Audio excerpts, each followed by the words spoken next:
Ako si Nikki. Nangyaring experience na ito, early 2000s. Call center agent ako noon. Booming pa lang yung industry na ito noong mga panahon na iyon. Hindi pa masyadong sikat, palakas pa lamang. Hindi kagaya ngayon na oversaturated na ang BPO industry. Well anyway, hindi naman po tungkol doon yung ibabahagi ko. Simulan na po natin. Taga San Pedro, Laguna po ako. At yung office na pinapasukan ko noon, dyan po sa may Alabang. Hindi ko na lang po sasabihin na. Shifting po ang pasok namin noon. Pang umaga, pang hapon, pang gabi. At nataon po noon na pang gabi po ako. Actually, sanay na naman po akong pumasok ng gabi. Umaga kahit hapon pa. Ilang taon na rin po ako nagtatrabaho doon siguro mga 2 to 3 years na po. Kaya wala nang problema sa akin. Pero nung gabi po na yun, merong nangyaring hindi inaasahan na magpas hanggang ngayon, hindi ko pa rin po makalimutan. 9 p.m. Naglalakad na ako nito palabas po doon sa iskinita ng lugar namin. Sumakay ako ng jeep. Nung gabi po na yun, medyo maulan. Wala halos tao sa labas. Wala talaga literal. Maulan nga, 'di ba? Kung tama ko ng pagkakaalala, may bagyo ata noon. Hindi ko na matandaan. Basta may sama ng panahon noon. Kami, syempre mga waterproof kami. Umulan, umaraw, may bagyo, El Nino o sakuna. Kailangan pumasok. Alam niyo yan kapag mga trabahador kayo. So heto na nga. Nag-abang ako saglit doon sa may kanto namin. At swerte, merong isang jeep kaagad papunta ng Alabang. Pinara ko ito at huminto naman sa harapan ko. Ako lang ang mag-isa noon. Gagarahin na ata si Manong Ewan, importante nakasakay pa ako. Hilig ko talaga ang magbayad sa una pa lamang. Para wala na akong problema, bababa na lang. Makakalimutin din kasi ako Baka sabihin nag-1, 2, 3 pa ako. Kumuha ako ng barya sa bag ko at nagbayad na kaagad kay Manong. Saan to Ineng? Diyan lang po sa may Alabang. Tama. Ano po? Tama ka ako. Huling biyahe ko na to. Hindi na ako tumugon at ngumiti na lamang ng pilit. Sinuot ko yung headset ko. Nakinig ng music. Pumesto po ako sa bandang kaliwa, sa gitna. Nang maya-maya po, nagulat na lamang ako nang pagtingin ko po doon sa may dulo. May isa palang pasahero. Lalaki ito. Hindi ko yun napansin noong una kasi ang bilis ng pagpasok ko Nagpagpag pa ako ng payong. Inuna ko pang hindi mabasa. Basta, hindi ko talaga napansin ng ibang pasahero. Hindi ko na lang po pinansin Maya-maya po, huminto ang jeep. Stoplight kasi doon Sabay naman ito, meron pong 2 babaeng estudyante na sumakay. Basang-basa po yung uniforme nila. Naawa nga ako kasi ang babata pa nila. Siguro mga high school pa lang yun. Tapos gabing-gabi na. Bakit hindi pa sila umuwi? Tapos basang-basa pa sila. Umupo lang din po sila doon sa may dulo. Doon sa tapat ng lalaki. Hindi na nagsalita. Tahimik lang sila. Ako hindi ko naman sila masyadong pinansin. Pinagpatuloy ko yung pakikinig. Tapos nagbasa na lang ako ng kwento doon sa cellphone ko. Wattpad. Ito pa yung uso noon Maya-maya po, huminto ang sasakyan. May pumasok na isang matandang babae. Tinulungan ko pa nga ito kasi may bitbit ito na mabigat na bayong. Ni hindi man lang siya tinulungan ng lalaki sa likod pati nung 2 dalagita. Ako na lang ang tumulong. Maawain kasi ako sa mga matatanda Dito na ho kayo tumabi sa akin. Salamat iha. Tinignan ko pa ng masama yung lalaki kasi hindi man lang naging gentleman. Bago umandar yung jeep, may sumakay pa na isang babae. Pumesto naman doon sa tabi ng lalaki. Dumudukot ng barya yung matanda. Nahihirapan pa nga itong kumalkal sa pitaka niya kasi madilim. Manang, wag na po. Heto na po Nako iha, wag na. Hindi na. Pero hindi na ako nagpapigil. Nagbayad na ako doon kay Manong driver. Sabi ko wag na nga suklian Tip na nga lang kako. Nako iha, salamat. Wala po yun, manang. Nangangalahati na po nun yung biyahe ko. Malapit na rin akong bumaba. Napapatingin lang ako doon sa mga pasaherong nandoon sa likod. Yung babaeng kakasakay lang, yung lalaki pati yung 2 estudyante. Bakit kako hindi pa sila nagbabayad? Ano sila, libre lang? Habang tinitignan ko sila ng palihim, biglang hinawakan ng matandang babae ang kamay ko. Iha, wag mo silang tignan. Po, bakit po manang? Hindi na sila buhay. Pagkabulong sa akin ng matanda, biglang lanlamig ang buong katawan ko. Given na malamig na talaga noong mga panahon na yun kasi umuulan nga at mahangin, pero yung lamig na yun, kakaibang sensasyon talaga. At pagbalik ng lingon ko doon sa lalaki, babae, pati 2 estudyante, nawala po sila. Take note, kasalukuyan pong umaandar yung jeep noon. Kaya papaanong? Iha, wag mo nang hanapin ang wala.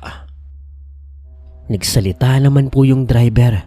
Naguguluhan ako, ano ba ang nangyayari? Hindi na ako nakapagsalita, nanginig na lang ako. Hinawakan na lang po ng matanda ang kamay ko ng mahigpit. Hanggang sa nakarating na kami doon sa may hintuan. Bumaba ang matanda kasama ako. At nang makababa kami, doon sa may waiting shed. Iha, huwag mo nang isipin yun. Hindi ka susundan noon. Heto, suotin mo ito. Binigyan po ako ng matanda ng isang pendant. Madumi na ito, mukhang tanso. Ano po ito? Proteksyon yan sa mga masasamang nilalang. Minsan sa gabi, bukod sa mga tao, may mga kaluluwa ring hindi pa natatahimik na gumagala. Mag-iingat ka sa susunod. Dito na ako. Hindi na ako nakapagsalita nung umalis ang matanda, bitbit ang kanyang napakabigat na bayong. Naiwan lang ako doon sa waiting shed. Hawak-hawak yung ibinigay sa akin ng matanda. Isang maruming pendant na tanso. Huli ko na nalaman na St. Benedict's medal pala yun at dito pa ako nabigla. Kasi nang ipacheck ko ito sa sanglaan, ginto pala ito. Madumi lang. Mula noon hindi na ako naka-experience pa ng kababalaghan na ganoon, Sir Paul. At mula rin noon hindi ko na nakita pa yung matanda na yon. Pero mula rin noon, kahit bumabiyaya ako sa gabi, hindi na ako nakakaramdam ng takot. Dahil magpas hanggang ngayon, suot-suot ko pa rin yung St. Benedict's medal na bigay nung matanda.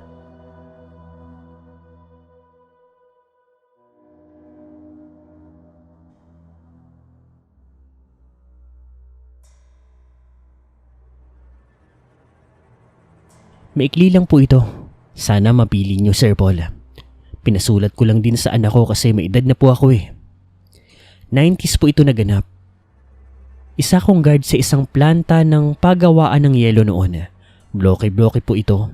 At malalaking customer po na nangangailangan ng yelo ang mga customer ng planta na iyon. Pero may mga maliliit din pong tao. Kumbaga isang bloke lang, 2 bloke lang, o kaya naman kung tube ice lang ang kailangan. Kumbaga may maramihan, may kuntian. Isang gabi po, naka-duty ako nito. Nga pala dito po ito sa may Navotas ah. Bahala na lang po kayo manghula kung anong planta ito. Nung madaling araw po na iyon, mag-isa lang po ako naka-duty. Yung partner ko kasi may sakit. Usually kasi sa gabi, 2 ang gwardya. Kahit gabi o madaling araw, merong kumukuha ng mga yelo sa amin. Kasi maraming fish ports doon eh. Sa Malabon, sa Navotas, maging sa Bulacan, kahit nga sa Tondo. May mga truck, may mga motorsiklo, may mga nakabisikleta. Pero yung isang customer doon, para bang nagduda ako sa kanya. Para siyang aligaga kasi. 2 lalaki ito. Tricycle po na kolong-kolong yung gamit nila. May malaking container din na plastic doon. Bumibili sila ng 1 bloke ng yelo. Nagbayad na kaagad at naghihintay na lang sa pagkakataon na yun. Ako naman, naghihintay lang din noon. Hinihintay na lang din yung bloke na ibibigay sa kanila. Nang maya-maya, nag-usap yung dalawang lalaki. Lumayo sila, Sir Paul. Para silang nagtatalo na hindi ko mawari. Sa mga sandali na yon, yung takip ng plastic, napansin ko na hindi nakalapat ng maayos. Kumbaga may parte doon nakita ko ang nasa loob. At napansin ko na para bang may dugo ito. Hindi naman ako nabahala kasi baka mamaya karne ng baboy, manok o baka yun nandoon. Normal naman na meron kaming mga customer na ganoon. Pero sa hindi ko mawaring dahilan, lumapit po ako. Dapat sana'y aayusin ko lamang yung takip. Kaso paghawa ko sa takip, aksidente ko po itong natabig at nalaglag ng bahagya. At sa pagkakataon na yun, tumambad sa akin ang nasa loob. Isang katawan ng tao. Patay. Buo ito pero pinilit pagkasyahin sa loob. Agad akong napalingon sa dalawang lalaki sa di kalayuan at kasalukuyan pa rin itong nag-uusap at parang nagtatalo. Hindi naman nila ako napansin.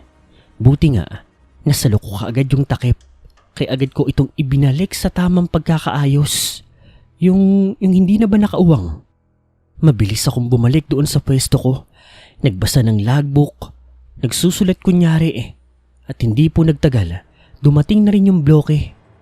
May nagdala doon na trabahador din doon sa planta. Nagdatingan naman yung dalawang lalaki. Natahimik na sa pagkakataon na yun. Chip, salamat ah. Nandyan na ba? Oo boss, alis na kami. Sige, salamat. Namamawis na ako noon, nanginginig, nangingilo, nangangamba, natatakot. Pero pinilit kong magpatay mali siya na walang nakita, na hindi ko nakita. Yung katawan ng tao doon sa loob. Umalis lang ng prente yung dalawa, kasama yung malaking bloke ng yelo, pati yung drum na naglalaman ng bangkay. Ako, pinanood ko lang silang makalayo. Di ko alam ang gagawin ko noon, Sir Paul. Sasabihin ko ba yung nakita ko? Pero kasi, baka naman akong balikan nila. Takot na takot ako noon, Sir Paul. Ayoko matulad sa nangyari doon sa kawawang biktima. Bata pa ang anak ko noon. Sir Paul, konsensya man. Nanahimik po ako. Wala akong pinagsabihan. Kinikimkim ko yun. Konsensya yun magpasa hanggang ngayon. Araw-araw ko yung pinagdarasal. Pero masisisi niyo ba ako? Di ko alam ang gagawin noon. Ayoko ring madamay. Ilang ulit po akong humihingi ng kapatawaran sa pare. Nagkukumpisal ako pero magpasa hanggang ngayon. Nandito pa rin po yun sa dibdib ko. Dito na lang ho. Salamat ho, Sir Paul. At papaano nakabawas po ng bigat.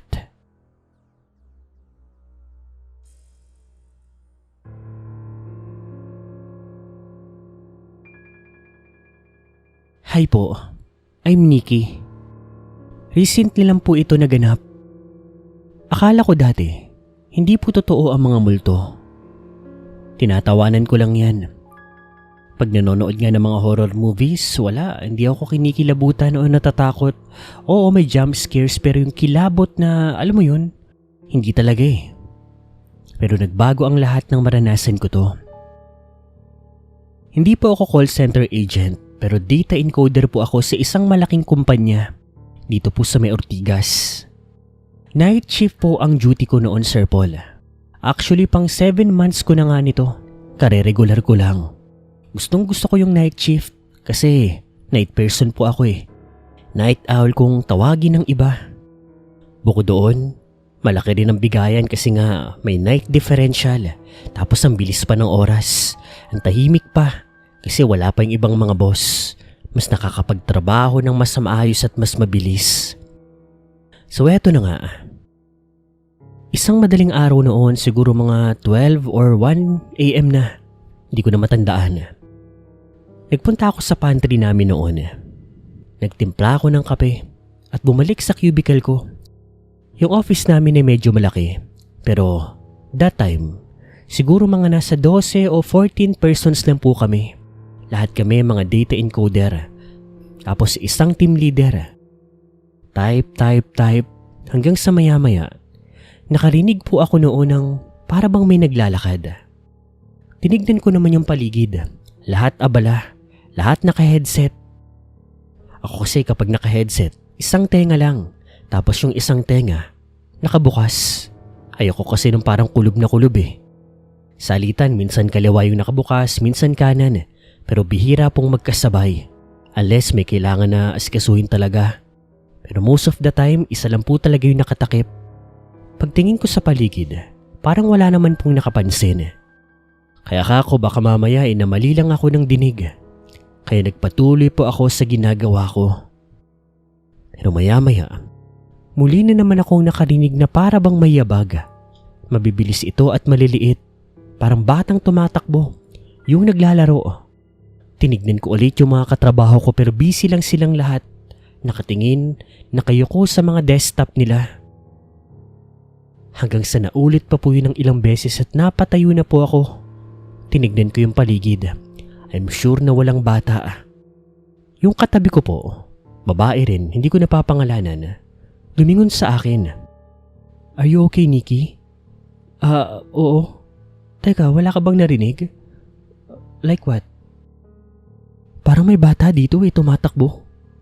Ngumiti lang po si Nikki. Hay, oo nga pala, ikaw pala yung pinakabago. Ha? Bakit? Kung gusto mong makilala yung tumatakbo, punta ka doon sa CR. Siguro mga 3 AM. Nandun siya. Umisi-ngisi pa yung babae na katrabaho ko. Ako naman, nagtaka lang. Pagbaling ko sa orasan, malapit na palang mag 3 AM. Sakto nakaramdam ako ng pagkaihi. Gugulan ako sa sinasabi niya, nagtataka talaga ako. Pero hindi ko na lang pinansin. Naglakad ako papunta ng CR. Pumunta sa isang cubicle.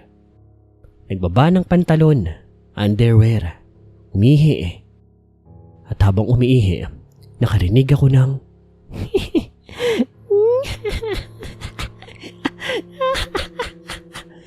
may tumatawa. Sigurado ako at hindi ako namamali ng pandinig noon. Sino yan? Sino yan? Bata po yun, Sir Paul.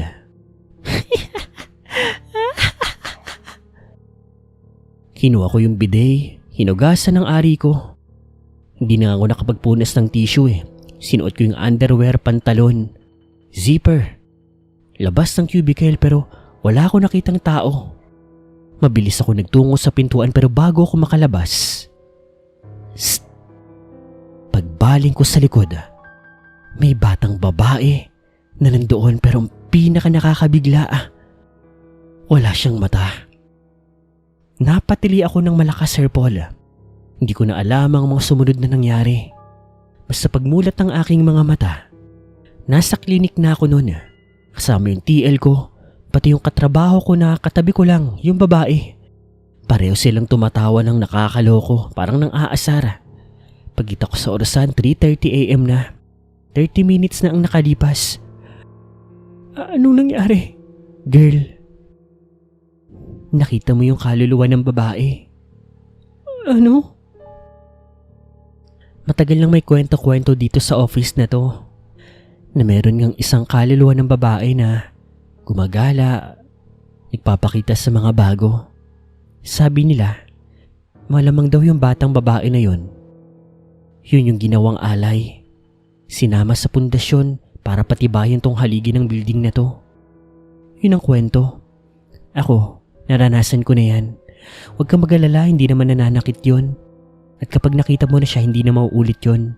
Hindi mo na rin mararamdaman. Promise yan. Unless tawagin mo. Totoo ang sinabi ng katrabaho ko na iyon. Ni minsan, hindi na po naulit pa ang pagpaparamdam at pagpapakita niya sa akin. Pero mula din po noon, hindi na po ako nag-CR nang mag-isa. Nakakatakot. The same time, kung totoo man yung kwento, nakakaawa yung batang babae. Dito na lang po, Sir Paul. Again, my name is Nikki. Thank you po sa mga horror stories. Ito po kasi yung pinapakinggan ko sa gabi, lalo na kapag naka-duty ako. Kung umabot ka sa parte ng video na ito, maraming salamat po. Ako po si Paul, ang boses sa likod ng Creepy McPansit. Maraming salamat sa walang sawang pakikinig at pagsuporta dito po sa ating channel. Sana po nagustuhan niyo po ang mga kwento natin, Night Shift Horror Stories. Yun lang. Maraming salamat sa pakikinig. Mac Pansit out.